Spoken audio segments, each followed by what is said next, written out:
देखें जी, इस पे तो इमरान खान साहब ने परवेज़ इलाही साहब पे तो कोई इल्ज़ाम नहीं लगाया। ख्वाजा सादिक फ़ी साहब ये कह रहे हैं कि मेरे पास पैसे नहीं है अदारे के अंदर जो हम लोगों को तनख्वाह और पेंशन दे सकें। पाकिस्तान किस तरफ जा रहा है? क्या वाकई कोई डिफ़ॉल्ट की तरफ जा रहे हैं हम? 1 महीने की इम्पोर्ट्स जितने हमारे पास ज़खायर इस वक्त मौजूद हैं, हम बिल्कुल ठीक जो थी पटड़ी के ऊपर थे। और ये पाकिस्तान की मईशत के लिए, पाकिस्तान के लोगों के लिए ये कार्रवाई की गई, मसनूई कार्रवाई, गैर फितरी कार्रवाई जो कि इस गवर्नमेंट के ख़िलाफ़ थी, साजिश के नतीजे में इससे जितना नुकसान मुल्क का हुआ, ये ना हुई होती तो बेहतर होता। तो कार्ली भुट्टो के साहब के साथ क्या हुआ था, क्या उसके बारे में हेनरी किसिंजर ने उनको क्या धमकी दी और फिर किस तरह से सारा कुछ हुआ। और फिर 1962 में किस तरह उन्हीं के कमर में छुरा घोंपा। सब्सक्राइब करें और बेल दबाएं ताकि कोई खबर रह न जाए। अस्सलाम वालेकुम नाज़रीन, आपका मेज़बान अनस कुंदर, आप देखें हैं बोल न्यूज़।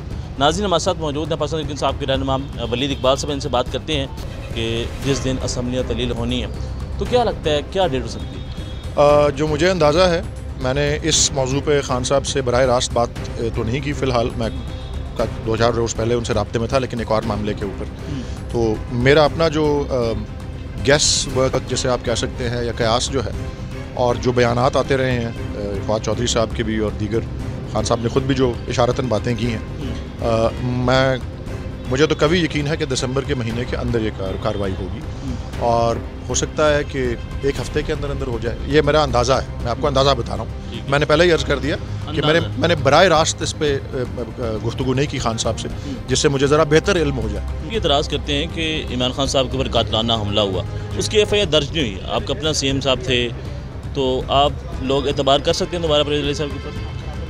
देखें जी, इस पे तो इमरान खान साहब ने परवेज़ इलाही साहब पे तो कोई इल्ज़ाम नहीं लगाया।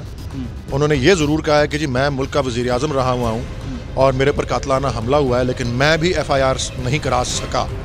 लेकिन उसका ज़िम्मेदार उन्होंने परवेज़ इलाही साहब को नहीं जो है गर्दाना। उनके ऊपर ये एतराज़ खान साहब ने तो नहीं किया, किसी और ने किया हो तो मैं कुछ कह नहीं सकता। सर ये बताएं कि हालात किस तरफ जा रहे हैं? ख्वाजा सादिक फ़ी साहब ये कह रहे हैं कि मेरे पास पैसे नहीं है अदारे के अंदर जो हम लोगों को तनख्वाह और पेंशन दे सकें। पाकिस्तान किस तरफ जा रहा है? क्या वाकई कोई डिफ़ॉल्ट की तरफ जा रहे हैं?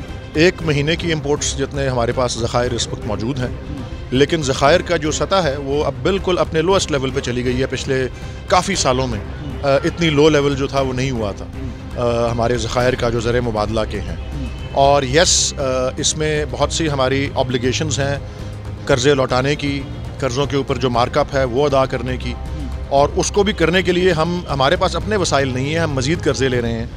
हमारी जो ज़र मुबादला जो बैरून मुल्क पाकिस्तानी भेजते हैं उसमें बड़ी शदीद कमी आई है, और इससे अंदाज़ा होता है, इससे इस बात का आप समझ लें एक तरह का ये इशारा है कि लोगों का एतमाद कितना कम है PDM गवर्नमेंट में, ख़ास तौर पे उन लोगों का जो पाकिस्तान से बाहर रहते हैं, काम करते हैं और ज़र मुबादला भेजते हैं। एक दूसरा ये कि अभी पिछले महीने भी और इस महीने फिर से अभी 2 रोज़ पहले शाया हुई है ओवरसीज़ चैम्बर ऑफ कॉमर्स की जो एक सर्वे है जिसको बिज़नेस कॉन्फिडेंस सर्वे कहा जाता है, वो उसमें जितना अपना एतमाद जो है बिज़नेस करने वालों का, सरमायादारों का, फॉरेन इन्वेस्टर्स का एतमाद में जिस कदर जो है गिरावट आई है, आप अंदाज़ा करें वो 17% के लेवल पे था जब रेजीम चेंज हुई है। अप्रैल मार्च में 17% बिज़नेस कॉन्फिडेंस का लेवल था पाकिस्तान में, वो अब आके दिसंबर 2022 में -4% पे चला गया है। ये 2 दिन पहले की रिपोर्ट जो शाया हुई है।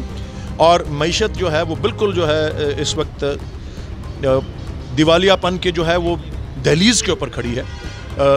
और आप देखें, मैं कुछ कहूँ ना कहूँ, मिफ्ता इस्माइल साहब का ताल्लुक किस पार्टी से है और वो क्या रहे हुए हैं? वो इसी गवर्नमेंट के PDM गवर्नमेंट के वज़ीर ख़जाना रहे हैं। उन्होंने ही कहा है ना कल परसों कि हम डिफ़ॉल्ट के बहुत करीब हैं। अगर आप वापस आते हैं तो आप इन हालात का सामना करेंगे और बेहतर फैसले कर पाएंगे और पाकिस्तान की जो हालत है बेहतर हो सकेगी? जी 100% जी।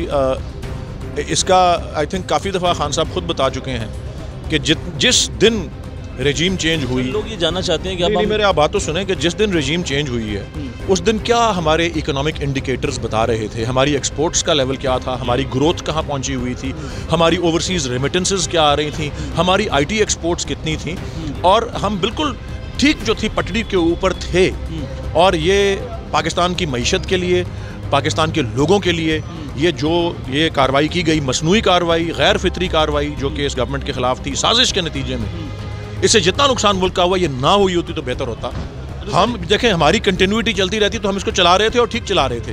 इतने गए गुजरे हम ना होते, और इसीलिए जब वापस आके हम उसी को वापस बहाल करने की जो है हमारा इरादा है। और रजीम चेंज की बात कर रहे हैं, क्या आपको लगता है कि बाजवा साहब ने अमेरिका के साथ मिल के इमरान खान साहब को घर भेजा है?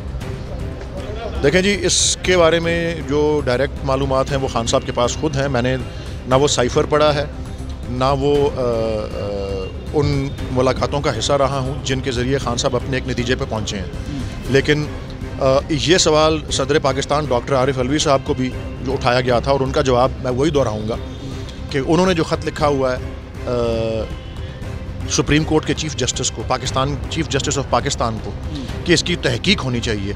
मैं यही तायीद करता हूँ सदर पाकिस्तान की इस बात की कि यह एक ऐसा मामला है जिसकी, क्योंकि मैं और आप एक बयान ही दे सकते हैं, या खान साहब या डॉक्टर आरिफ अलवी तो चलें, फैक्ट्स उनके पास, फैक्ट्स उनके पास नहीं। इसकी मुस्बत और हतमी जो है फ़ैसला, या इसके ऊपर तफ्तीश करके एक नतीजे पे पहुंचना जो है, वो तो सुप्रीम कोर्ट को जो चीफ़ जस्टिस को जो ख़त लिखा हुआ है, ये उनकी तवज्जो का तलबगार है ये मामला, उससे हतमी ये बात सामने आएगी। लेकिन डॉक्ट्रिन नामी चीज़ अमेरिका के उन्होंने की थी, और उन्होंने एक तरीका वज़ा किया था दुनिया में अपनी फैलाने के लिए, अपना एक तरीका, जैसे कहते हैं ना एम्पायर बिल्डिंग वाला, वो क्या दूसरे मुल्कों में मुदाखलत के हवाले से। और उसकी बहुत सी फिर आगे 1880 या ऐसे किसी साल से ये शुरू हुआ था, और होते होते 100-150 साल के अंदर इसकी बहुत सी मिसालें आई जहाँ उन्होंने रजीम चेंजेस की, ईरान के अंदर की उन्होंने, ये मैं बात कर रहा हूँ 70 की दहाई में तो बहुत सा इस तरह हुआ, इंडोनेशिया में उन्होंने किया, जहाँ जहाँ उनको लगा कि उनके अपने हम ख्याल किस्म के लोग हुकूमत नहीं कर रहे, हालांकि अपने मुल्क में वो पॉपुलर हों, उन्होंने उनको बरतरफ किया।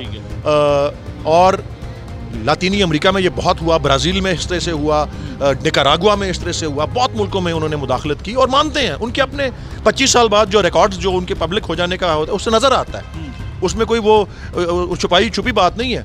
और अक्सर हर केस में नहीं सही तो इसमें से 90% केसेस में यही हुआ है कि उनको जो मकामी हमायत मिली उस मुल्क के अंदर, वो उस मुल्क की मिलिट्री एस्टैब्लिशमेंट से मिली, और ये कोई सीक्रेट नहीं है, ये सारे मुल्कों की। पाकिस्तान से मिली होगी उनको? इसका आप पाकिस्तान की तारीख आपने पढ़ी, जुल्फ़िकार अली भुट्टो के साथ क्या हुआ था, क्या उसके बारे में हेनरी किसिंजर ने उनको क्या धमकी दी, और फिर किस तरह से सारा कुछ हुआ, वो आप सबके सामने है।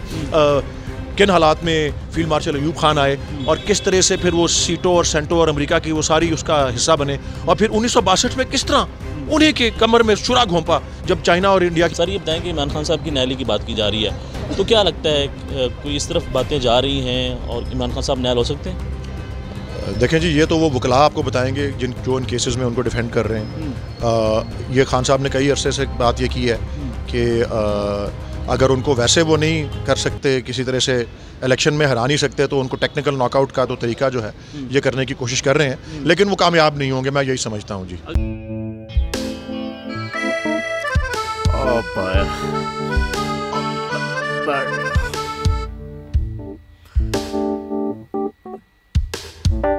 इंतशार से निकलने का वाहिद हल इंतखाबात हैं। हकीकी आज़ादी मार्च आज रवान। हाँ, आयत के मुताबिक अगर आप उसको ये रिपोर्ट दे दे तो मैं आपको 3-4 सीटें दे दूंगा। मौलाना हाँ साहब, वो जो रिमोट हमें दे दे, और वो जो नीली पीली चैनल है वो लगाए। जाओ शबाज, हम ऐसा टीवी देखते ही नहीं जिसका रिमोट हमारे हाथ में ना हो। और यहाँ पे कोई 2 नंबर ही नहीं चलेगी। और हम कोई गुलाम है जो आप रिमोट मांगे हम दे दें? Absolutely not. यहाँ पे सिर्फ पाकिस्तान का नंबर 1 चैनल चलेगा, बोल, जो हकीकी सहाफत की जंग लड़ रहा है। पाकिस्तान के लिए कोई और नहीं, सिर्फ बोल खड़ा है। आप सब भी बोल देखें।